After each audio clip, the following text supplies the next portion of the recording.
یہ جو ہر وقت نیگیٹو کی منفی باتیں ہوتی ہیں نا کہ مسلمان ممالک کچھ نہیں کر رہے.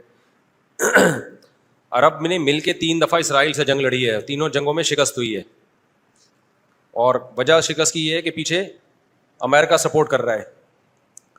تو کیونکہ اسرائیل سے لڑنے کا مطلب ہے کہ امریکہ سے لڑائی ہے, اس وجہ سے شکست ہو جاتی ہے.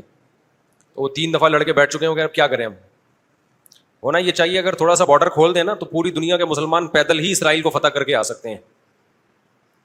اتنی بڑی تعداد میں مسلمان ہیں اور ان میں جانے کا جذبہ بھی ہے کہ تھوڑا سا بھی راستہ کھل جائے تو یہ پیدل ہی ہوتے ہوتے, اتنی بڑی تعداد ہے تو یہ 8-10 کروڑ تو ویسے ہی چلے جائیں گے. اسرائیل پہیاں فتح کر کے آ جائیں گے, لیکن بات یہ ہے کہ جانے نہیں دیتے, راستہ نہیں ہے. کیونکہ اگر مصر راستہ دیتا ہے نا, تھوڑا سا بھی راستہ کھولتا ہے, تو پہلے اسی بیس پہ اسرائیل مصر پہ اٹیک کر کے اس کے علاقے لے چکا ہے کہ مصر نے راستہ کھولا ہوا تھا مجاہدین کے لیے. تو اس بیس پہ اسرائیل نے آدھا مصر پہ قبضہ کر لیا, سمجھ رہے ہو. تو جب مصری ہاتھ سے نکل گیا ان کے, تو ایسا گچھی پکڑی ہے نا چاروں طرف سے. تو اب دیکھیں آگے ہوتا کیا ہے, اللہ خیر کرے.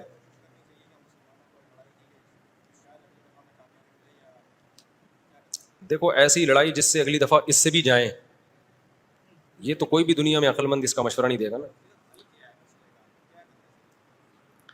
دیکھو مسئلے کا اگر حل سامنے نہ آ رہا ہو تو غلط حل کی طرف نہیں جانا چاہیے, یہ ذہن میں رکھیں. ایک آدمی بندوق لے کے آپ کو کہہ رہا ہے جیب میں جو کچھ ہے نکال دو, آپ کہیں میں تو نہیں دوں گا لیکن مسئلے کا حل بتاؤ. تو ہم کہیں گے اگر تمہاری جیب میں میزائل پڑا ہوا ہے تو وہ مسئلے کا حل ہے, اگر وہ نہیں ہے تو موبائل پکڑا دو اور پتلی گلی سے نکل لو. تو ایسا کام کرنا جس سے لینے کے دینے پڑ جائیں وہ تو نہیں حل ہے نا. تو ایسے موقع پہ دعا ہے, اور کیا ہے, بد دعائیں ہیں, دشمن کے خلاف بد دعائیں ہیں.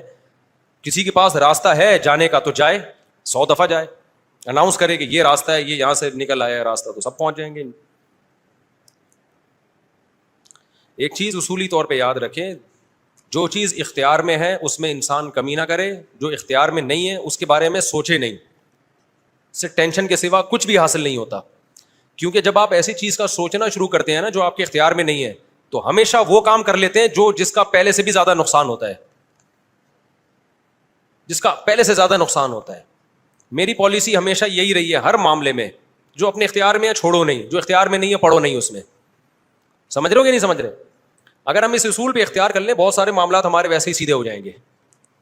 تو لوگ جو بلا وجہ فنڈر بننے کی کوشش کرتے ہیں نا, ہم یہ کر دیں گے, ہم وہ کر دیں گے, وہ فنڈر گیری ہی ہوتی ہے. ایک یوٹیوب پہ اور بلکہ اس پہ ٹک ٹاک پہ ایک بندہ آ رہا ہے, لڑکا بڑے غصے میں بیٹھا ہوتا ہے, یہ مولوی کچھ نہیں کر رہے, اسرائیل میں یہ ہو گیا, فلاں جگہ یہ ہو گیا, یہ یوں نہیں کر رہے, یوں نہیں. میں نے دفعہ کمنٹ کر دیا کہ تو کیا کر رہا ہے بھائی بیٹھ کے, تو بھی تو کچھ کرنا. کہہ رہا میں اکیلا کیا کروں, یہ مولوی کریں گے تو میں کروں گا. بھائی یہ مولوی تو کچھ نہیں کر رہے.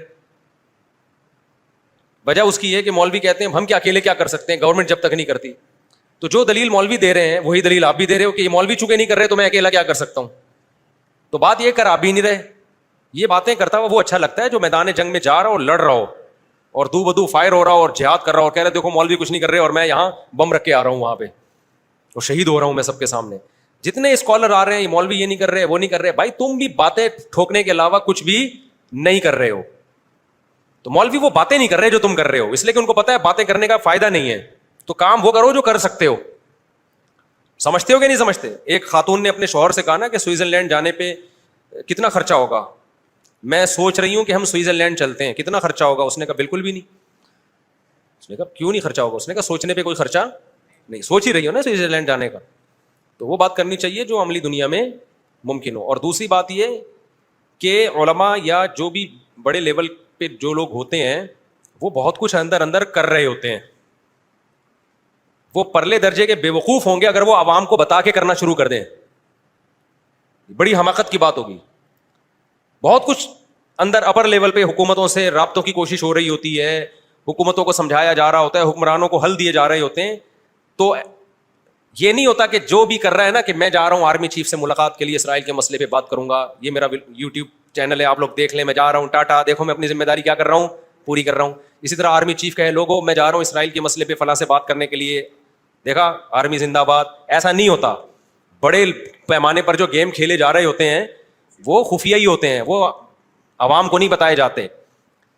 تو بہت کچھ ہو رہا ہوتا ہے. اب سعودی عرب کا بادشاہ کیا کچھ کر رہا ہے ہمیں نہیں پتا, تو ہمیں نہ تعریف کرنی ہے کیونکہ ہو سکتا ہے وہ جھوٹی تعریف ہو, اور نہ ہم نے برائی کرنی ہے کیونکہ ہو سکتا ہے وہ جھوٹی برائی ہو. ہم نے چپ کر کے بیٹھنا ہے, اپنا جو ہم کر سکتے ہیں وہ کریں, کسی کے خلاف یہ کچھ نہیں کر رہے, وہ کچھ نہیں کر رہے, یہ یوں نہیں کر رہا, وہ یوں نہیں کر رہا, تو بھائی تو کیا کر رہا ہے؟ تو بھی تو یہی کر رہا ہے کہ وہ کچھ نہیں کر رہا تو یہ کچھ نہیں کر رہا تو وہ کچھ نہیں کر رہا, اور یہ تو بھی تو یہی کر رہا ہے, تو اس سے بہتر ہے کہ تو بھی کچھ نہ کرتا. کیا خیال ہے؟ یہ جو حدیث میں آتا ہے کہ قرب قیامت میں یہودی پتھر کے پیچھے چھپے گا تو پتھر بولے گا کہ یہ میرے پیچھے یہودی ہے, فقتلہ یا مسلم ھذا یہودی ورائی فقتلہ, اس کو قتل کر دو. تو پتھر بولے گا کا کیا مطلب ہے؟ پتھر بولے گا مطلب پتھر بولے گا, پتھر کا باپ بھی بولے گا, آواز آئے گی, معجزہ ہوگا, تو ایک لڑائی ہوگی. لیکن خوب سمجھ لو, نبی صلی اللہ علیہ وسلم نے جو بھی پیش گوئیاں کی ہیں نا قرب قیامت کی, ان پیش گوئیوں کو محدثین فقہ کے ابواب میں ذکر نہیں کرتے, کتاب الاحکام میں ذکر نہیں کرتے, ان کو کتاب الفتن میں یا کتاب علامات ساعہ میں ذکر کرتے ہیں. احکام کا مطلب کیا ہے؟ یہ کرو, یہ نہیں کرو, یہ حلال ہے, یہ حرام ہے. تو جو آرڈر کی حدیثیں ہیں نا ان میں ذکر نہیں کرتے, یہ بتانے کے لیے کہ یہ علامتیں جب پورا ہونے کا ٹائم آئے گا خود ہی ہوں گی. ہم نے ان احادیث کو دیکھ کے خود سے کوئی کام نہیں کرنا ہے, ہم نے وہ کرنا ہے جو ابھی گراؤنڈ ریئلٹی ہمیں کرنے کا کہہ رہی ہے. نہیں یہی بات سمجھ میں؟ آپ نے سن لیا کہ حضرت عیسیٰ علیہ السلام قرب قیامت میں نازل ہوں گے, 100% ہمیں یقین نازل ہوں گے.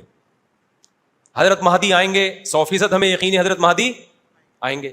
ہمیں پتا چلا جی شام میں حضرت عیسیٰ علیہ السلام نازل ہوں گے, ہم نے کہا ہوں گے نازل, یقیناً ہمارا عقیدہ ہے. آپ نے کہا چونکہ شام میں نازل ہوں گے تو چلو شام چلتے ہیں, اور اس مسجد میں جا کے آپ بیٹھ گئے اور اعلان جہاد کر دیا کہ اب میں یہاں سے قتال شروع کرتا ہوں, عیسیٰ علیہ السلام تو آئیں گے اور میری مدد کریں گے. پتا چلا آپ نے لڑائی شروع کی اور آپ کی ایسی کی تیسی ہو گئی اور عیسیٰ علیہ السلام آئے نہیں. آپ قیامت میں اللہ سے پوچھو گے, اے اللہ حدیث میں تو کہا گیا تھا کہ شام میں عیسیٰ علیہ السلام نازل ہوں گے, میں نے تو جنگ بھی شروع کر دی, سب کچھ ہو گیا, لیکن نازل نہیں ہوئے.